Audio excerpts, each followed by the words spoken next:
যে কোনো সময় শেখ হাসিনা দেশে ফিরছেন, দাবি ভারতীয় মিডিয়ার।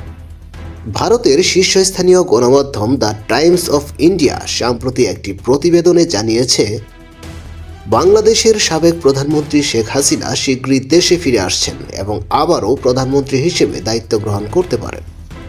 আওয়ামী লীগের শীর্ষ নেতা রাব্বি আলম এএনআইকে দেওয়া এক সাক্ষাৎকারে উল্লেখ করেন, 2024 সালে শেখ হাসিনা সরকারের পতন ঘটানো ছাত্র বিদ্রোহ আসলে সন্ত্রাসী বিদ্রোহ ছিল।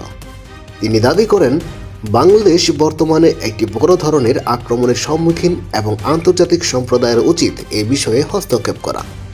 2024 সালের 5ই আগস্ট গণঅভ্যুত্থানের পর শেখ হাসিনা ভারতে আশ্রয় নেন। এরপর থেকেই বাংলাদেশ ভারত সম্পর্কের মধ্যে টানাপোড়েন শুরু হয়। বাংলাদেশের সাময়িক সরকার শেখ হাসিনার বিরুদ্ধে গণহত্যার অভিযোগ এনে ভারতকে তাকে ফিরিয়ে পাঠানোর অনুরোধ জানিয়েছে, তবে ভারত এখনও কোনো ব্যবস্থা নেয়নি। বর্তমানে দেশের জনগণ তার দেশে ফেরার অপেক্ষায় রয়েছে। বিচার হবে নাকি আবারও ক্ষমতায় ফিরবেন, এটি আসলে দেখার বিষয়। শেখ হাসিনার দেশে ফেরার সম্ভাবনা নিয়ে ভারতীয় মিডিয়ার এই নতুন প্রতিবেদন নতুন করে আলোচনার জন্ম দিয়েছে।